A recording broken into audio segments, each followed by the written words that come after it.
warahmatullahi wabarakatuh. Innal hamdalillah nahmaduhu wa nasta'inu wa na'udzu billahi min shururi anfusina wa min sayyiati a'malina.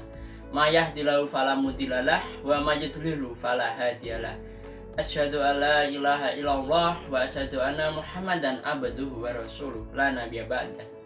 Puji syukur marilah kita haturkan kepada Allah Subhanahu wa taala karena hingga saat ini kita masih bisa melaksanakan aktivitas sehari-hari dalam keadaan sehat walafiat. Alhamdulillahirabbil alamin. Salawat serta salam semoga tetap tercurahkan kepada junjungan kita Nabi Muhammad sallallahu alaihi wasallam yang kita tunggu syafaatnya di yaumul qiyamah. Teman-temanku semuanya, pada kali ini kita akan membahas materi mengenai hakikat ilmu pengetahuan dan teknologi dalam Al-Quran dan As-Sunnah serta perkembangannya di dunia Islam oleh tokoh-tokoh Islam. Materi pada kali ini disusun oleh yang pertama Dina Regitasari dengan NPM 21540035, yang kedua Lilis Riwintasya dengan NPM 21540041, dan yang ketiga Trio Adinovid dengan NPM 21540065. Yang pertama, kita akan membahas mengenai definisi iptek secara umum. Iptek itu sumber informasi yang dapat meningkatkan wawasan ataupun pengetahuan seseorang dalam bidang teknologi. Jadi kita bisa mengaksesnya, kita bisa mencari informasinya kapanpun dan dimanapun berada. Bisa di rumah, bisa di tempat umum, dan lain sebagainya. Untuk waktunya, kita saat ini di era, tentunya saat ini kan di era digital. Nah, di era teknologi ini kita bisa mengaksesnya dimanapun juga. Jadi tentu itu sangat mudah bagi kita semuanya. Lalu yang kedua, definisi ilmu pengetahuan. Ilmu pengetahuan itu mengamati, mengidentifikasi, eksperimen tentang fenomena yang terjadi. Misalkan tentang fenomena adanya bunga mawar. Nah, dalam bunga mawar itu kita bisa mengamati ada apa saja sih dalam bunga mawar itu. Ada durinya, ada daun, ada bunga, dan lain sebagainya. Lalu yang kedua, mengidentifikasi. Setelah kita mengamati, kita bisa mengidentifikasi. Contohnya, dalam bunga mawar tadi kita bisa mengidentifikasi fungsi dari duri itu untuk apa, fungsi dari daun itu untuk apa. Dari situ kita bisa memperoleh sebuah pengetahuan, sebuah ilmu pengetahuan. Lalu yang selanjutnya, eksperimen. Dari eksperimen ini kita bisa melakukan sebuah percobaan. Misalkan percobaan membuat tempe. Dari percobaan membuat tempe tadi kita bisa mengetahui bagaimana sih langkah-langkah dalam membuat tempe. Setelah kita selesai percobaan, di situ kita bisa memperoleh ilmu pengetahuannya. Lalu teknologi. Teknologi itu metode, perangkat, dan sistem yang berasal dari ilmu pengetahuan ilmiah. Yang selanjutnya, definisi ilmu pengetahuan dalam Islam.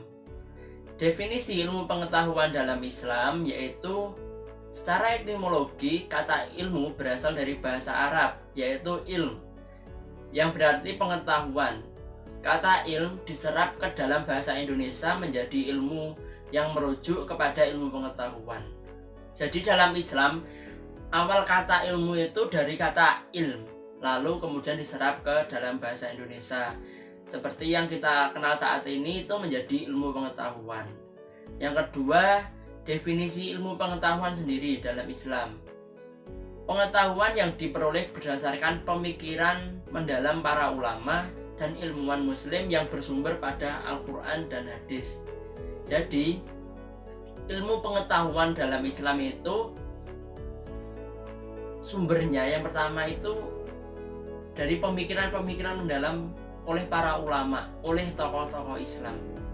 Nah, tentu pemikiran itu berasal dari atau bersumber dari Al-Quran dan hadis. Karena pada dasarnya semua ilmu pengetahuan itu sudah ada dalam Al-Quran.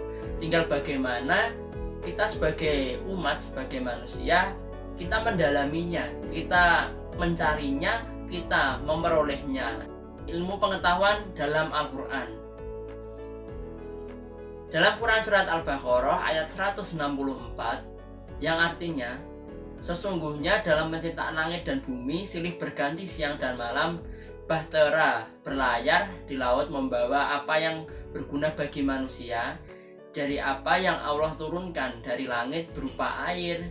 Lalu dengan air itu dia akan hidupkan bumi sesudah mati atau kering, dan dia sebarkan di bumi sebagai jenis hewan dan pengisaran angin dan awan yang dikendalikan antara langit dan bumi. Sungguh terdapat tanda-tanda keesaan dan kebesaran Allah bagi kaum yang memikirkan. Nah, dalam Quran Surat Al-Baqarah ayat 164 tadi sudah dijelaskan bahwasanya semuanya sudah ada dari tanda-tanda keesaan dan kebesaran Allah bagi kaum yang memikirkan. Salah satunya ilmu pengetahuan tadi. Ilmu pengetahuan tadi sudah dijelaskan sudah dari Al-Quran. Tinggal bagaimana orang yang memikirkan tadi akan mendapatkan apa yang dipikirkan.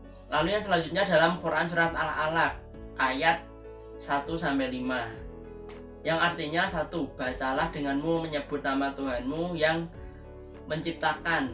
Yang kedua, dia telah menciptakan manusia dari segumpal darah. Yang ketiga, bacalah dan Tuhanmu yang maha pemurah. Yang keempat, yang mengajar manusia dengan perantara kalam. Dan yang kelima, dia mengajar kepada manusia apa yang tidak diketahuinya. Dari Quran Surat Al-Alaq ayat 1-5 ini, yang pertama, dari ayat pertama, bacalah.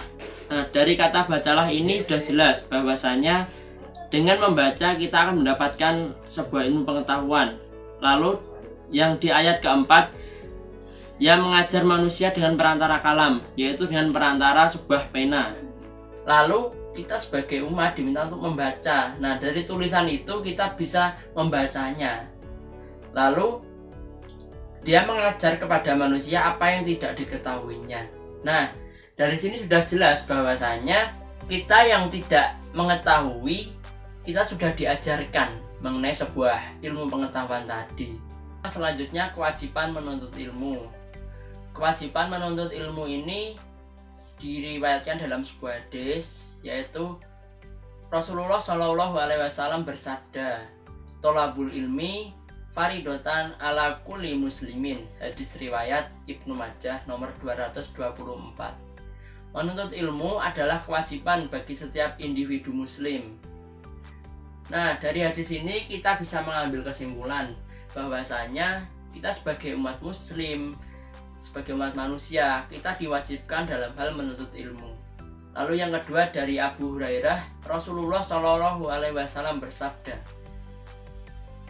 yang artinya jika seseorang manusia mati, maka terputuslah darinya semua amalnya kecuali dari 3 hal, yaitu dari sedekah jariyah, lalu ilmu yang diambil manfaatnya, dan anak yang soleh. Hadis riwayat Muslimin nomor 1631. Dari hadis ini kita bisa mengambil kesimpulan bahwasanya sebuah ilmu pengetahuan, ilmu yang bermanfaat tadi itu tidak akan terputus sampai kita meninggal nantinya. Karena itu dijelaskan dalam sebuah hadis tadi bahwasanya ada 3 amal yang tidak akan terputus ketika kita sudah meninggal nantinya, yaitu yang pertama tentang sedekah jariyah tadi, yang kedua tentang ilmu yang bermanfaat, dan yang ketiga anak soleh yang mendoakannya. Tentu dalam kita menuntut ilmu, ya kita harus menuntut ilmu yang bermanfaat. Jangan sampai kita menuntut ilmu hal-hal yang kurang bermanfaat, karena ketika kita menuntut ilmu yang bermanfaat, maka kita juga akan bisa mendapatkan manfaat yang baik. Keutamaan menuntut ilmu yang diterangkan dalam Quran Surat Al-Mujadalah ayat 11 yang artinya, "Wahai orang-orang yang beriman, apabila dikatakan kepadamu, berilah kelapangan di dalam majelis-majelis, maka lapangkanlah, niscaya Allah akan memberi kelapangan untukmu. Dan apabila dikatakan berdirilah kamu, maka berdirilah, niscaya Allah akan mengangkat derajat orang-orang yang beriman di antaramu, dan orang-orang yang diberi ilmu beberapa derajat. Dan Allah maha teliti apa yang kamu kerjakan." Keutamaan menuntut ilmu juga dijelaskan dalam hadis Abu Hurairah radhiyallahu anhu. Ia berkata bahwa Rasulullah Shallallahu alaihi wasallam bersabda yang artinya, barang siapa menempuh suatu jalan mencari ilmu, maka Allah akan memudahkan baginya jalan menuju surga. Hadis riwayat Muslim. Pada dasarnya, sebelum melakukan ibadah-ibadah tersebut, kita perlu memahami ilmu tersebut, mengamalkannya, dan melaksanakannya.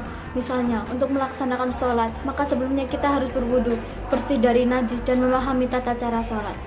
Peran Islam dalam iptek perkembangan, yaitu 1. Menjadikan akidah Islam sebagai paradigma ilmu pengetahuan. Paradigma sendiri dalam ilmu pengetahuan mempunyai definisi bahwa seperangkat keyakinan mendasar yang memandu tindakan-tindakan manusia dalam keseharian maupun dalam penyelidikan ilmiah. 2. Menjadikan syariat Islam yang bermanfaat. Iptek dalam kehidupan sehari-hari. Iptek yang dalam Islam contohnya Al-Quran digital yang mempunyai kelebihan dan kekurangan. Kelebihannya ialah 1. Bisa diakses kapanpun dan dimanapun. 2. Terdapat berbagai fitur. 3. Praktis. Kelemahannya 1. Terkadang masih ada beberapa kesalahan.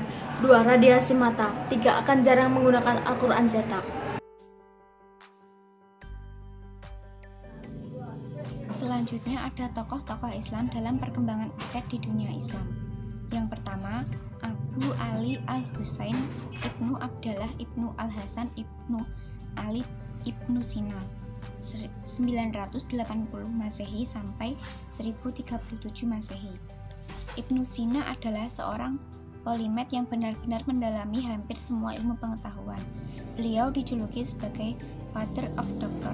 Kontribusinya di bidang kedokteran tak perlu diragukan lagi. Metodologi penelitian. Dalam buku The Book of Healing, Ibnu Sina meletakkan dasar-dasar dan aturan dalam menjalankan metode eksperimen dalam mencari kebenaran mengenai ilmu pengetahuan. Sampai akhirnya metode saintifik tersebut disempurnakan oleh Galileo yang menjadi bapak sains modern. Yang kedua, Abu Yusuf Yakub Ibnu Ishaq Al-Sabbah Al-Kindi. Bidang optik. Al-Kindi menyatakan bahwa agar mata bisa melihat benda, perlu perantara yang bisa mengarahkan benda ke mata kita dan memproduksi alkohol pabrikan dalam jumlah banyak. Bidang matematika. Al-Kindi merupakan salah satu orang pertama yang mengadaptasi angka Kindi menjadi sistem bilangan Hindu-Arab 0-9 seperti yang kita pakai sampai saat ini.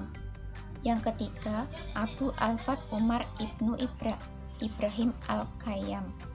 Bidang matematika, penemu segi empat dan penjabar konsep segitiga pascal. Bidang astronomi, beliau bisa membuktikan bahwa bumi berputar pada sumbunya, dan beliau juga salah satu anggota tim perumus kalender Iran yang dikenal sebagai Jalali kalender. Al-Khayyam merupakan seorang berkebangsaan Persia dan dilahirkan di Neysapor, Iran. Mengenai tanggal lahir, ada banyak sumber yang menyebutkan berbeda. Sejumlah sumber mengatakan Al-Khayyam lahir tahun 440 Hijriah atau 1048 Masehi. Tentang tanggal wafat pun ada banyak sumber yang menyebutkan hal berbeda. Namun banyak yang mengatakan bahwa ia wafat tahun 525 Hijriah atau 1131 Masehi. Yang keempat ada Abu Abdullah Muhammad Ibnu Sina Al-Khwarizmi 780 Masehi sampai 850 Masehi. Al-Khwarizmi lahir di Khwarezmia, Uzbekistan pada tahun 780 Masehi. Kontribusi terbesarnya ialah mengembangkan pendekatan khusus untuk memecahkan persamaan linear dan kuadrat, yaitu aljabar. Beliau berhasil memetakan pergerakan bulan, matahari, dan kelima planet yang ia tulis dalam bukunya, yaitu Perhitungan Astronomi Pakistan dan India. Yang kelima, Nasir al-Din Tusi. Nasir al-Din Tusi bernama lengkap Abu Ja'far Muhammad Ibnu Al-Hasan Al-Tusi. Ia lahir pada 18 Februari 1201 Masehi atau 597 Hijriah di Tus Al-Qismiyah dekat Baghdad, sebuah tempat yang berada di atas sebuah bukit di samping lembah Sungai Kasyaf. dekat kota Masyhad di timur Laut Persia, yang menjadi kota pendidikan terkenal pada masa itu. Saat ini, Rus masuk dalam wilayah Khorasan di Iran. Beliau adalah seorang pemikir Islam yang tidak hanya dikenal sebagai seorang filsuf, tetapi juga sebagai ahli astronomi, matematikawan, dan saintis atau ilmuwan yang beberapa pemikirannya masih digunakan sampai saat ini. Dia adalah seorang penulis yang banyak karyanya di bidang matematika. Ia juga seorang biolog, ahli kimia, ahli pengobatan, ahli ilmu fisika, teolog, dan marja taklid. Al-Tusi termasuk salah satu di antara sedikit astronom Islam yang mendapatkan perhatian dari ilmuwan modern. Beliau merupakan tokoh yang memberikan sumbangan begitu besar bagi perkembangan filsafat Islam. Tusi menyebutkan bahwa organisme yang lebih cepat untuk bermutasi dan memiliki perubahan fungsi organ akan lebih bervariasi dibandingkan individu lainnya. Yang keenam, Abu Al-Walid Muhammad Ibnu Rus. Beliau dikenal sebagai ilmuwan muslim terakhir yang dengan gigih memperjuangkan nilai-nilai logika dan metode sains dalam kebudayaan Islam. Ibnu Rus atau nama lengkapnya Abu Al-Walid Muhammad bin Ahmad bin Muhammad bin Rus, berasal dari keturunan Arab kelahiran Andalusia. Ibnu Rus lahir di Andalusia, Spanyol, tepatnya di kota Cordoba tahun 526 Hijriah atau 1198 Masehi. Ia lahir dan dibesarkan dalam keluarga yang ahli fikih. Ayahnya Ahmad atau Abu Al-Qasim, seorang hakim di Cordoba. Demikian juga dengan kakeknya sangat terkenal sebagai ahli fikih. Dengan demikian, ia lahir dari keluarga terhormat, alim, dan taat dalam beragama Islam. Dampak positif iptek. Yang pertama, alat transaksi. Kedua, memudahkan belajar. Ketiga, pekerjaan semakin mudah diselesaikan. Dan terakhir, mudah mencari informasi yang kita butuhkan. Dampak negatif iptek. Menimbulkan sifat konsumtif, dunia buku kalah dengan internet, mencari sensasi dan menjauhkan yang dekat.